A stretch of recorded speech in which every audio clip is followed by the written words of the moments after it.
Baik teman-teman,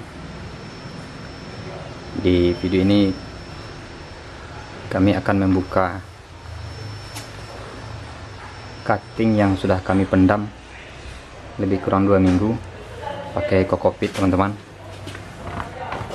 Jadi kita akan lihat bagaimana kondisinya, apakah sudah berkalus atau malah gagal teman-teman.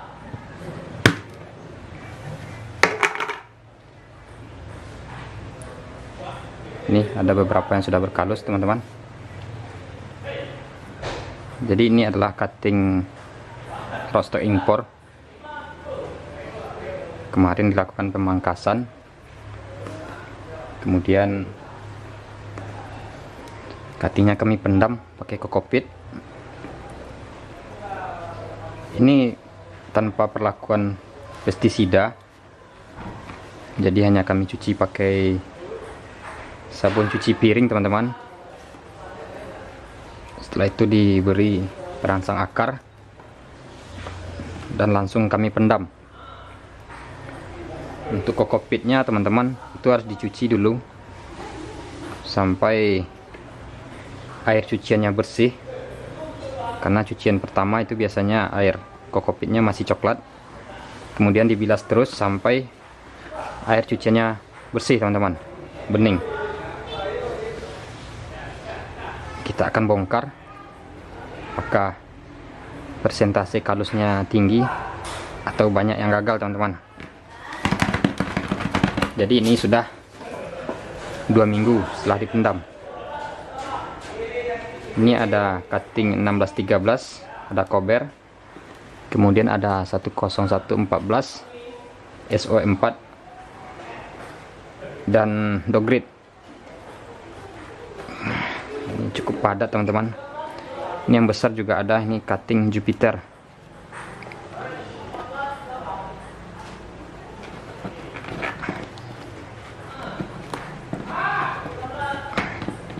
Sepertinya sudah tumbuh akar teman-teman. Nah, agak keras ketika dicabut. Oh ya, memang sudah berakar teman-teman. Ini cutting Jupiter, semua berakar.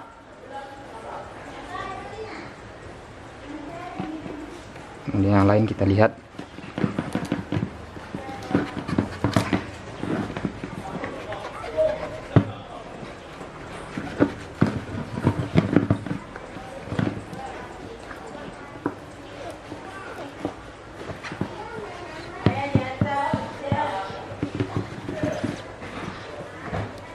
Ini sepertinya sudah banyak yang berakar teman-teman. Cukup susah membongkarnya.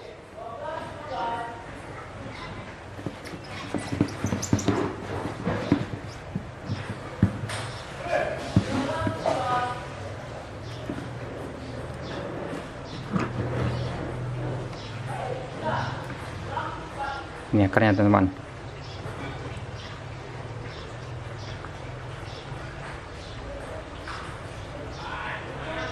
Jadi persentase keberhasilannya tinggi teman-teman. Jadi bisa dibilang ini berhasil pengkalusannya.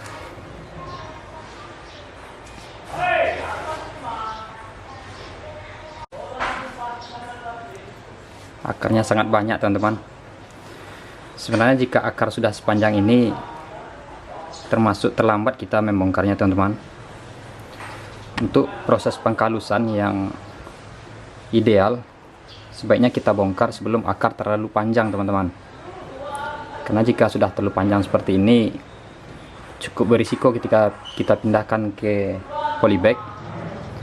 Jadi terkadang jika akar sudah terlalu panjang, nanti ketika tumbuh tunas teman-teman, itu cukup tinggi peluang layunya, karena makanan sudah terserap. Makanan yang ada di cutting ini sudah terserap untuk menumbuhkan akar teman-teman. Jadi cukup riskan. Ini di luar perkiraan kami teman-teman, karena baru 2 minggu. Biasanya jika masih 2 minggu itu belum terlalu panjang akarnya teman-teman. Ini karena mungkin memang pas takaran perangsang akarnya dan kondisi cuaca juga lagi bagus, sehingga cepat berakar dan cepat panjang akarnya teman-teman.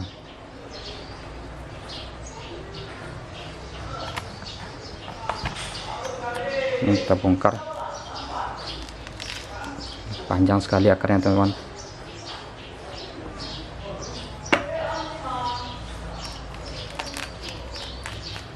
Akarnya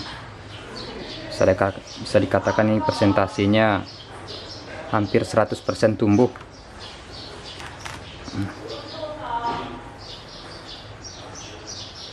Semuanya berakar teman-teman.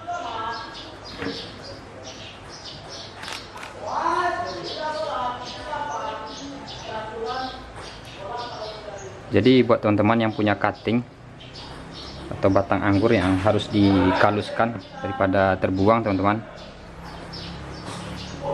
itu bisa pakai kokopit. Namun kokopitnya harus dicuci dulu, dan waktu menimbun pakai kokopit ini, kokopitnya jangan terlalu basah teman-teman, cukup lembab saja, jangan sampai basah, karena jika terlalu banyak kandungan air nanti cuttingnya akan jadi busuk. Sedangkan untuk perendaman pakai pestisidanya bisa kita ganti pakai sabun cuci teman-teman, bisa pakai sabun cuci yang banyak beredar di pasaran, tidak harus pakai pestisida teman-teman. Terpenting cuttingnya harus bersih.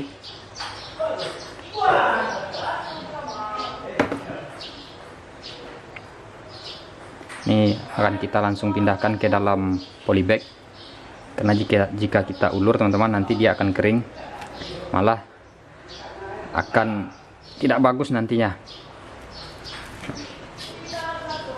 Ini Jupiter.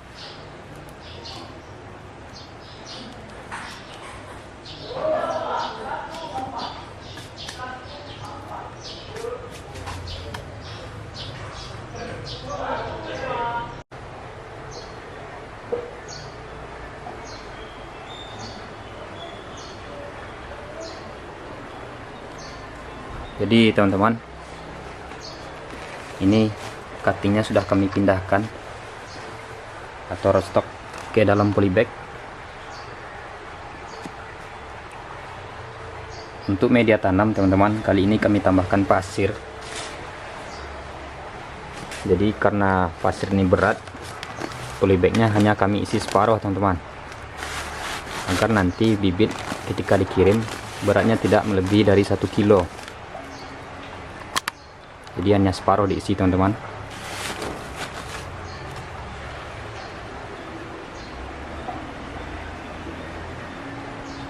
Jadi kenapa kami tambahkan pasir untuk kali ini teman-teman?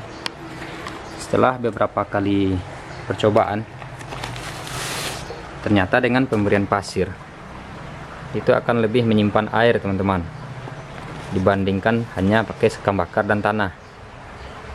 Sekam bakar memang sangat poros teman-teman, sehingga jika terkena matahari yang lama atau seharian panas, itu semua air akan langsung menguap, sehingga akan merepotkan untuk melakukan penyiraman teman-teman. Terkadang lupa menyiram atau malah memang tidak ada waktu untuk menyiram, sehingga bibit akan kekeringan. Jadi bibit anggur ini jika masih umur di bawah 3 bulan teman-teman, itu sangat gampang stuck. Apabila kekeringan, pertumbuhannya akan langsung berhenti teman-teman. Jadi sangat rawan, sehingga perlu pakai media tanam yang menahan air dan tidak cepat kering teman-teman. Ini ada contoh bibit yang kekeringan kemarin. Jadi karena media tanamnya hanya sekam dan tanah, sempat kekeringan, sehingga akan stuck teman-teman. Seperti ini contohnya. Ini bibit stuck teman-teman. Pertumbuhan jadi terhenti karena tidak sempat dilakukan penyiraman. Malah ada beberapa yang mati teman-teman. Ini karena 3 hari tidak disiram. Kebetulan cuacanya sempat panas, sehingga kekeringan. Ini beberapa juga masih terlihat daunnya menguning. karena kurang air kemarin teman-teman. Ini contoh-contoh bibit yang stuck, pertumbuhannya sangat lambat teman-teman. Sehingga untuk penanaman rostok kali ini kami tambahkan pasir media tanamnya. Ini yang media tanam masih sekam. Jadi jika hanya pakai sekam saja terlalu poros teman-teman.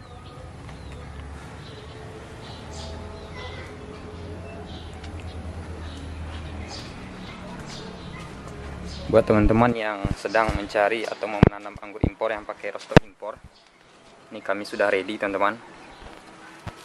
Ini ada Basanti pakai 1613. Ini juga ada yang pakai Teleki. Untuk yang Teleki ini teman-teman, pertumbuhannya sangat cepat, sangat bagus teman-teman. Ini ada Trans pakai Teleki,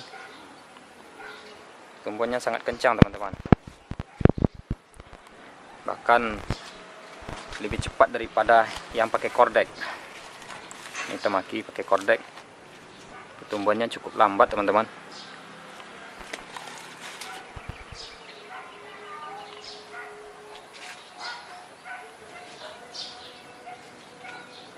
Jadi buat teman-teman yang sedang mencari bibit, kami sudah ready bibit yang pakai rostok impor.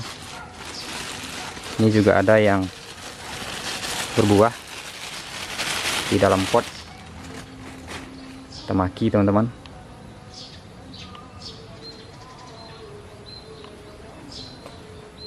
Ini sudah hampir matang buahnya, sudah mulai semburat kuning.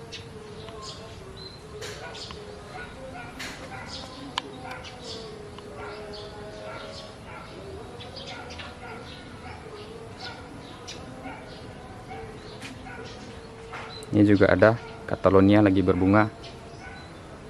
Silakan teman-teman yang berminat bisa langsung di inbox